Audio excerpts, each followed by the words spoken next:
Al-Fatihah. Apa artinya Al-Fatihah? Al-Fatihah artinya pembuka. Pembuka apa? Bukan sekedar pembuka surat.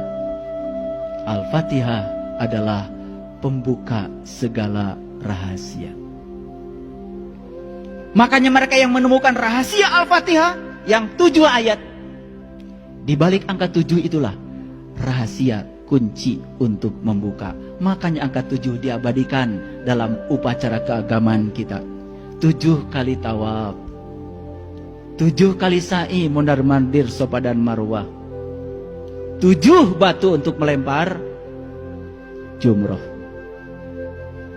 Bahkan Allah berfirman di dalam Al-Quran, surat An-Naba, wa banaina fauqakum sab'an sidada.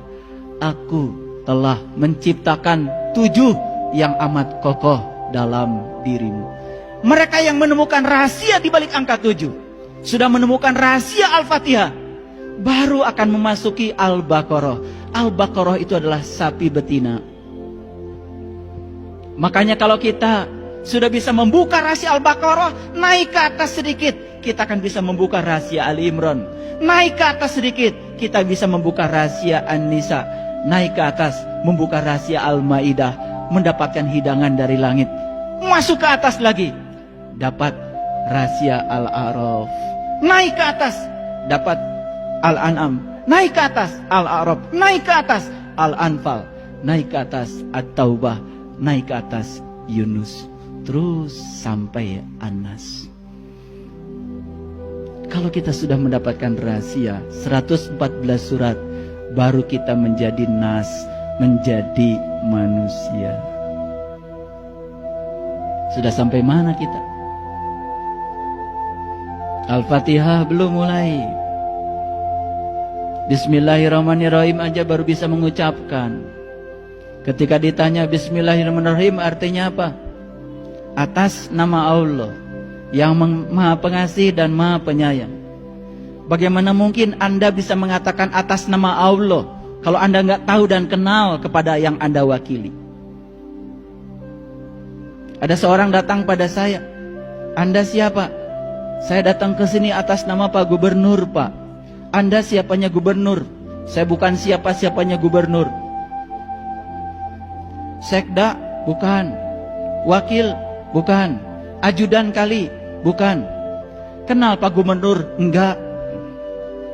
Tiba-tiba datang pada suatu tempat mengatakan saya datang ke sini atas nama Pak Gubernur. Diterima apa ditolak? Ya pasti ditolak. Dalam hidup begitu serampangan kita mengatakan Bismillahirrahmanirrahim atas nama Allah yang Maha Pengasih dan Maha Penyayang. Sementara kita saat melakukan tindakan jauh dari sifat-sifat Allah yang Ar-Rahman Ar-Rahim, tapi berani-beraninya mengatakan atas nama Allah. Kata Allah, kamu ini siapanya aku? Kenal aku sudah tidak, tapi berani-berani mengatasnamakan aku. Bismillahnya sudah lulus belum? Baru bisa mengucapkan. Padahal syarat untuk bisa mengatakan Bismillah harus kenal dong sama yang diwakili. Baru mantap mengatakan Alhamdulillah. Segala puji habis untukmu. Karena apa? Kesadaran bahwa saat kita melakukan tindakan atas nama Allah, berarti kita sadar kita sedang mewakili Allah, sedang menjadi kepanjangan tangan Allah. Kalau kita sadar kita sedang mewakili kepanjangan tangan Allah, tidak perlu minta balasan saat kita berbuat baik. Tidak perlu penghormatan dari orang saat kita berjasa. Karena yang berjasa adalah Allah. Habis segala puji untuk Allah. Alhamdulillah. 2 kalimat itu saja, kalau kita masuk ke dalam, sudah sangat dalam. Kita belum kaji Al-Fatihah nih. Ini baru permukaannya saja, baru judul-judulnya. Al-Fatihah itu pembuka. Makanya temukan rahasia Al-Fatihah di balik 7 ayat. Temukan rahasia di balik angka 7. Banyak kak yang berputar di Ka'bah 7 putaran gak sadar kenapa 7 putaran.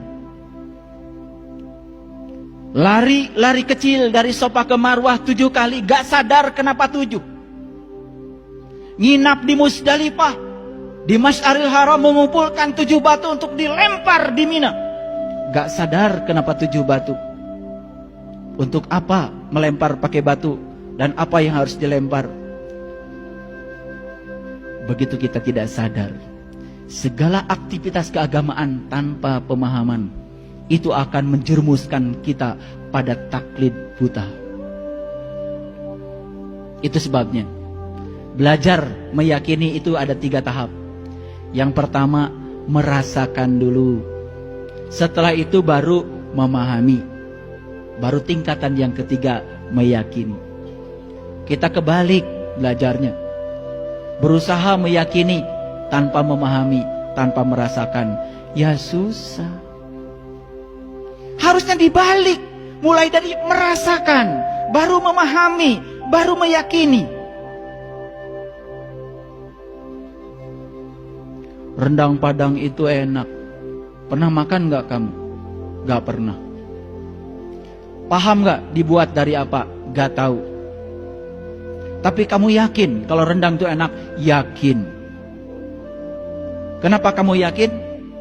Ya karena kata orang rendang itu enak. Keyakinan yang seperti ini tidak layak dipertahankan. Tapi kalau saya tanya, kamu yakin rendang Padang itu enak? Yakin. Kenapa?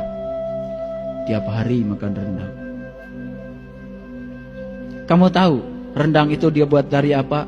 Oh tahu. Cara memasaknya seperti ini. Bahkan bisa menjelaskan secara detail. Lalu keyakinan yang dibangun oleh pemahaman dan pengalaman, itulah keyakinan yang sempurna. Itu sebabnya Nabi Muhammad bersabda, malam yazuk lam ya'rif. Yang tidak mengalami tidak akan pernah bisa memahami.